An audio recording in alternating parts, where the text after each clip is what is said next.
Greetings and welcome back to Brundage Earl, the physical therapy edition. My name is Dr. Earl Brundage and I'm a doctor of physiotherapy.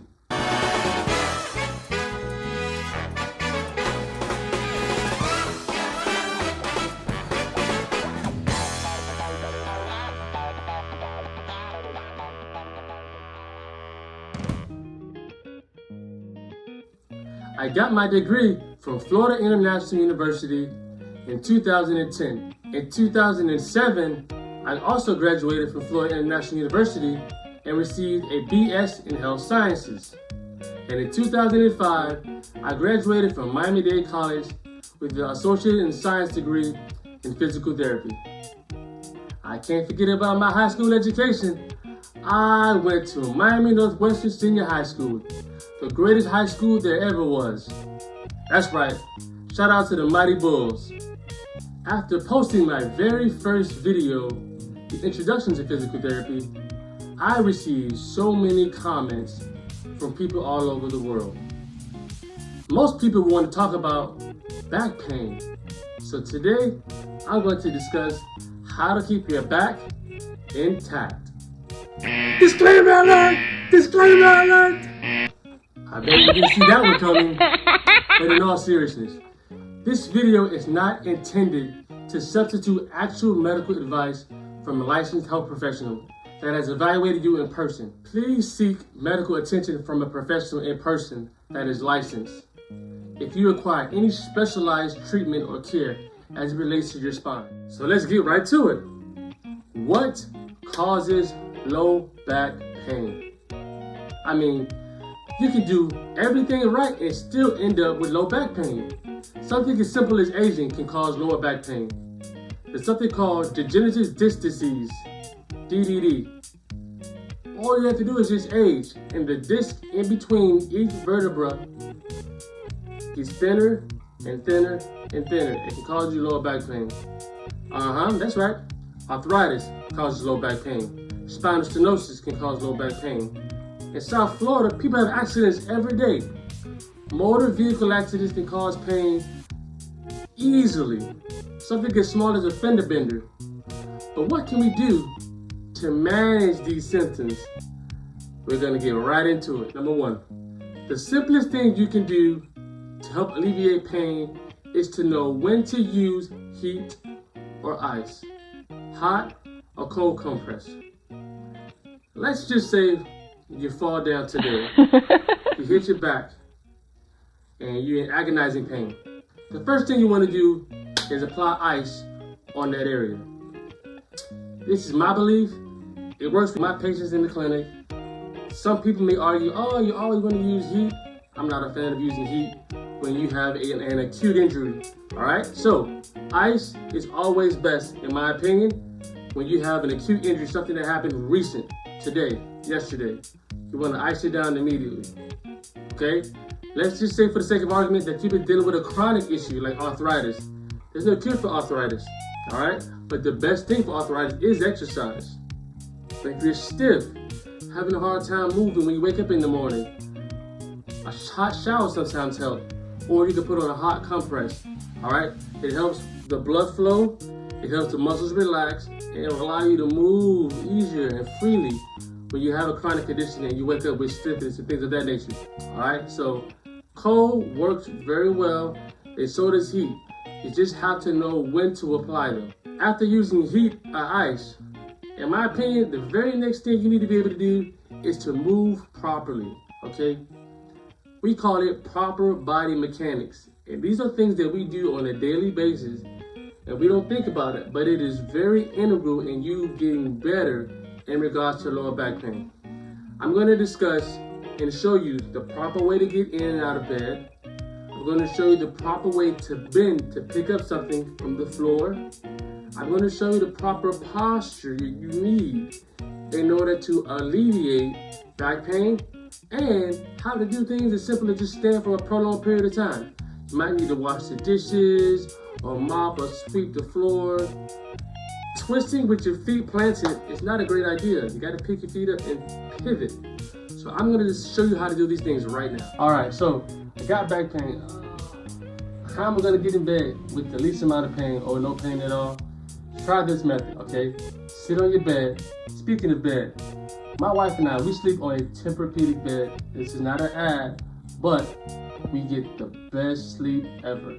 So you only is gonna get as good sleep as your mattress, okay? Go to Mattress Firm, wherever you can. Try all the different options that they have.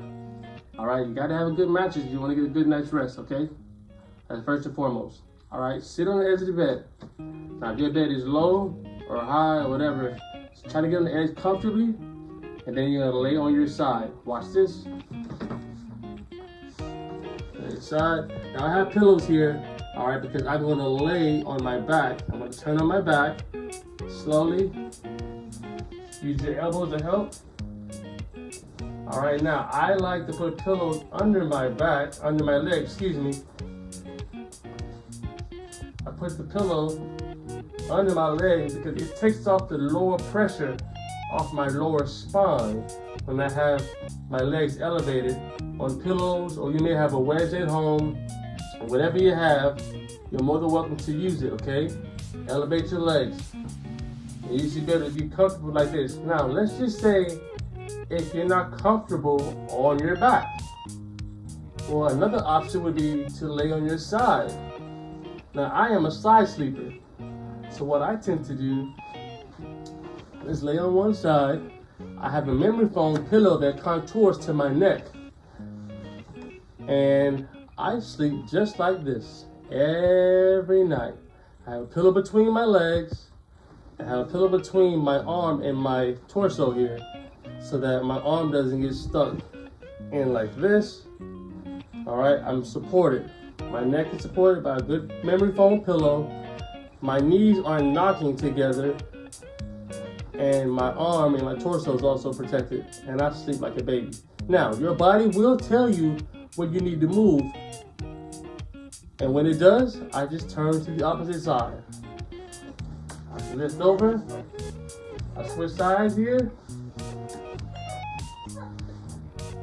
And here I am, nice and comfortable. All right. Now, how do I get out of bed properly? Some people probably just do like this. That's so bad for your lower back. All right. I can't say how many times I've seen patients. I say, all right, come on, let's get up. And like, this is just a test. Come on, let's get up. And they do exactly what I just did. I'm not going to do it again because it's bad practice. All right. The proper way to get out of bed is to reverse what I did to get in bed. Okay. If your pillow's on your legs, you can kind of slide them out of the way. Keep your knees bent. All right. Turn to whatever side you're going to get out of. Once you're on your side, allow your leg to come off the bed. And when they come off the bed, now you have a little leverage to sit up sideways. I'm going to use my elbow to push down and also my hand to push myself down and up. Sideways. Now my spine is aligned the entire time. I didn't bend, I didn't twist, or anything like that. All right? This is how you have to get in and out of bed. And try this and let me know how it works for you, okay? Drop a comment down below and let me know. For those who are stomach sleepers who like just to lay facing down, there is an easy way to get in bed that way. Now, if your bed is kind of high, it's probably easier to get on all fours by using a stool. So I have some stools here. I want to come up onto the stool and come up onto all fours, okay? Both hands and both knees, all right? I got a pillow here that I'm going to use to keep my spine from going into what's called extension, because that can cause more pain. So I want to keep my spine in a neutral position. I have a pillow here. I have my same memory foam pillow here, and I also have a pillow for my legs to keep off pressure off my spine as well. And I just come on down. All right, nice and comfy. Okay, now, if you have had a rotator cuff tear or a recent surgery, if you had hip surgery, knee surgery, and this is probably not going to be best for you to do.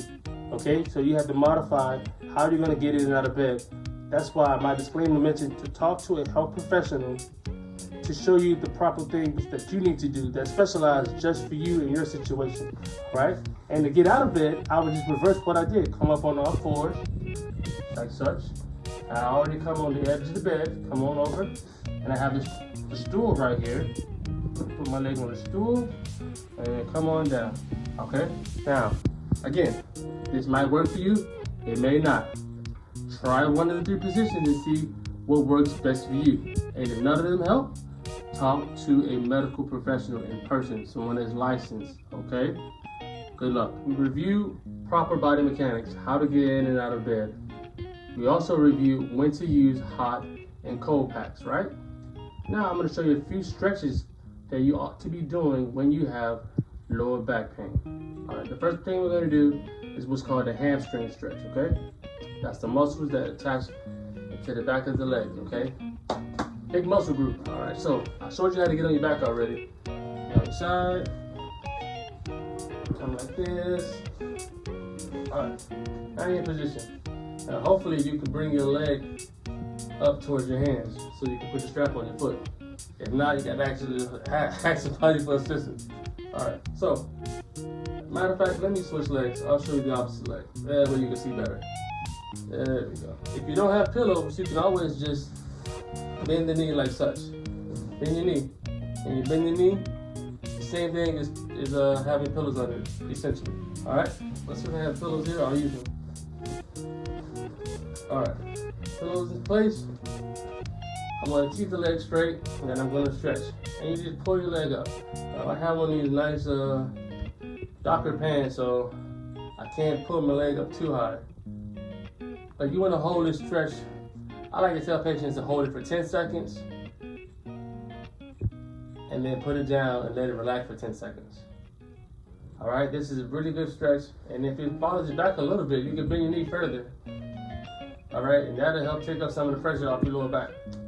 You know, hold for 10 seconds up, and then 10 seconds down.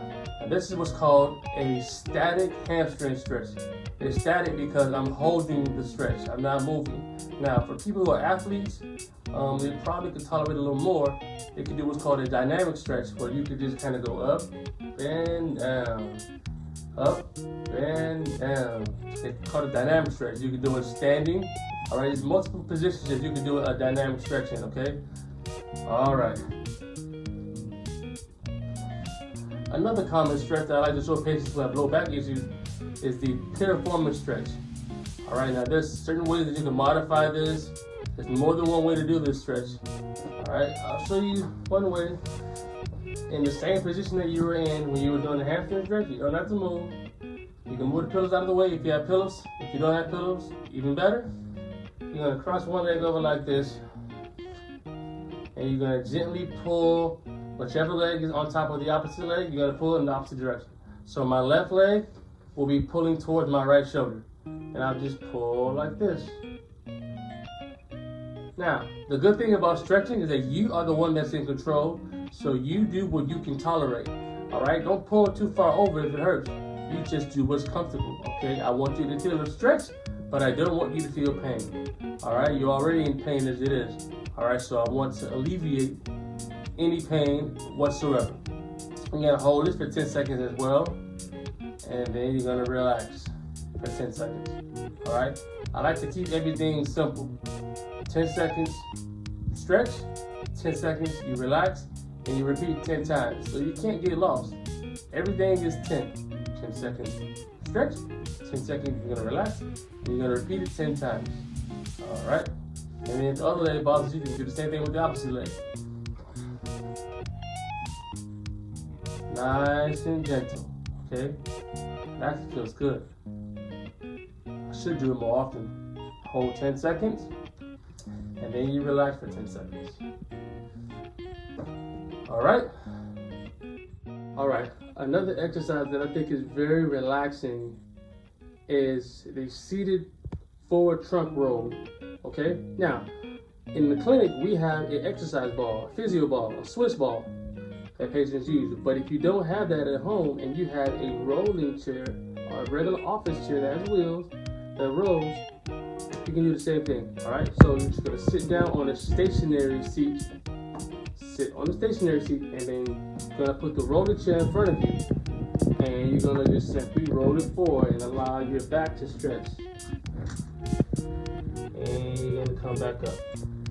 Now, remember earlier when I said that it's very good to do stretches and exercises that you can tolerate. So you're only gonna go as far forward as you can tolerate. So let's just say you just hurt your back yesterday, and all you can do is pain-free this much, and that's all you're gonna do, just that much. You're not gonna go any further than that. Okay. Now, as you continue to get better little by little, then you can start tolerating further, going further. Then you do so. Okay, so just a real good stretch here, and you're not putting any weight on your back because you're sitting, and at the same time you're still getting a good stretch in. Okay, so it's very, very important for you to do this in a seated position and do what the body can tolerate. Okay, nice and easy. All right, you can hold for 10 seconds, then relax for 10 seconds. Let's just say if you're in too much pain and you can't hold it for 10 seconds, then you do what you can. Whether it's just, you know what, I can only hold it for about 1 or 2 seconds and then I gotta come back. That's fine. You hold it for 1 or 2 seconds. If you can't hold it at all, then you don't hold it. You just go forward and then you come right back. That's also fine. All right? Drop a comment down below and let me know how these exercises work out for you. All right, ladies and gentlemen, I can't stress how important posture is when dealing with lower back pain, okay? You have to sit properly. You have to stand properly, all right? We'll get to that next, all right? Sitting. We're always on our devices, whether your cell phone, iPad, computer, laptop, it doesn't matter. You have to have a really good seat, okay? Now, this chair that we're sitting in is pretty comfortable, okay? I have lower back support here, okay? I love this chair. It's comfortable. It allows me to stand up straight. I can have my shoulders back, right? Great posture. People typically, when you're on the phone, they're like this. Kids, children, adults, it doesn't matter. We're on our phone all day like this. Catching up on WhatsApp, catching up on YouTube. Appreciate you watching, by the way. Catching up on everything else. You have to learn to start sitting properly, all right? Now, this is going to be uncomfortable, but this is a much better way to look at your phone. Okay, your head is level, your back is straight, your shoulders can even be pushed back. But when you're like this, your rib cage closes down. It's harder to breathe when you're like this. Okay, you gotta learn to sit back, sit up straight. If the chair that you're sitting in does not have a good lumbar support, there are things online, whether it be Amazon or you can go to your local medical supply store, and a lot of them have a lumbar support that you can purchase and strap around your chair, and it'll help you stay in the correct posture, okay? If you don't correct your posture now, it's going to become a really bad cycle of sitting poorly, day in and day out, month by month and year by year. And then you're going to be wondering, well, why do I have so much back pain? Why is it? You don't want it to become chronic, so you got to correct it now, okay? If you make these changes, let me know. Come back in a couple of weeks or a month and let me know, hey Earl, I tried this and I tried that and it made a significant difference, okay? And help share with someone else. A lot of people love to wash dishes. I'm kidding. Most people don't, but it has to get done, all right? You don't have to do dishes and be in pain. There is a better way. Women always complain, and sometimes men complain about having pain when they're washing the dishes. But why? Because they're like this. Washing, and they're washing. But look at my back. Horrible position on the back. Okay, you can't do that, all right? I'm not saying you can't wash the dishes, because this is not a pass. All right, but there's a better way. All right, most kitchens have a cabinet right underneath the sink. Open the sink up. Rest one leg underneath the cabinet. Now look at my back. Much straighter. Now you can wash the dishes. Okay? You have to be creative and think of ways that you can help yourself do the things that you have to do. Your activities of daily living and your instrumental activities of daily living. You have to become creative and keep your house clean. Alright? Alright, ladies and gentlemen, you're in the kitchen and you drop something. Uh-oh. How do you pick it up? Okay, people with back pain shouldn't do this. bad for your back, okay? That's horrible body mechanics, okay? Now, most people probably will say, oh, I'm just gonna let it stay there, or I'll wait till a child come, hey, pick that up for me. But you know what? There's a better way, all right? This is what you can do. One hand on the countertop, kneel, one knee down, pick it up, stand up, all right? Let's see if there's no countertop available. There's another method. You can squat to pick it up if it's on the floor. All right, separate your feet. Okay, get a wide base of support. All right, you're gonna bend down, pick it up. Now this requires to have a little more balance. The first option, not so much, because you're putting one knee down and you're holding onto the countertop for support. Okay, you pick and choose what's best for you. The most important thing, the back has to stay straight. And both methods that I just showed you, the back has to stay straight.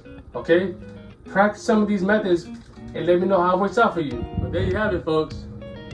These are just a few tips I wanted to share with you to help alleviate lower back pain. Now, some patients may require more hands-on skill therapy, joint mobilizations, passive range of motion stretching, and things of that nature, okay? So if you have a specific issue and you want to talk about it with me, drop a comment below and we can have a discussion about it, okay? But it's very difficult to diagnose somebody via YouTube, and I don't have your MRI results or your x-ray. I don't know your medical history in depth, what medications you may or may not be taking. You may have allergies to certain things. So leave a comment below if you have more questions about a specific situation that you have, and I'll do my best to respond to you, okay? Thanks again for tuning in to Brundage World. Make sure you subscribe, like, comment, and share.